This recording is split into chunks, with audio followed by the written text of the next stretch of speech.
ओम शांति। आज 23/9/24 प्रातः मुरली ओम शांति बापदादा मधुबन।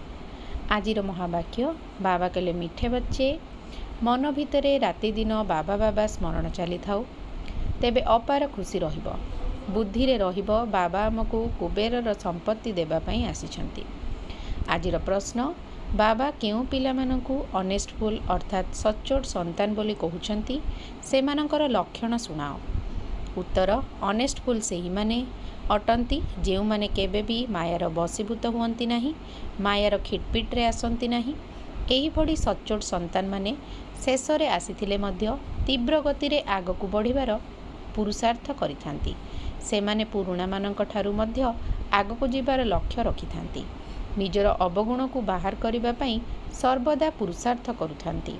से माने अन्य मानकर अवगुण को देखंती नाही। धारणा पाई मुख्य सार कहा प्रति भी ईर्षा करिबार नहीं। निजर दोष दुर्बलता को बाहर करी संपूर्ण हेबार पुरुषार्थ करिबाकु हेबो।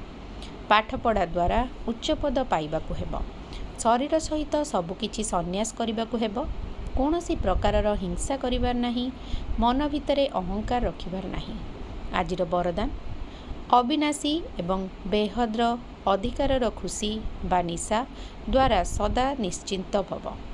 दुनिया रे बहुत मेहनत करी अधिकार प्राप्त करी थांती किंतु तुम मानंकु बिना मेहनत रे अधिकार मिलिगला। संतान हेबा अर्थ अधिकार नेबा। बाहरे मु श्रेष्ठ अधिकारी आत्मा जदि एही बड़ी बेहद्र अधिकारर खुशी एवं निशारे रहिबो तेबे सर्वदा निश्चिंत रहिबो। एही अविनाशी अधिकार सुनिश्चित अटे।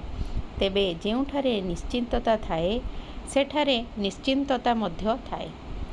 तेणु निजर सबु दायित्व गुड़ी को बाबा को समर्पी दियो तेबे सबु चिंतारू मुक्त होइजिबो।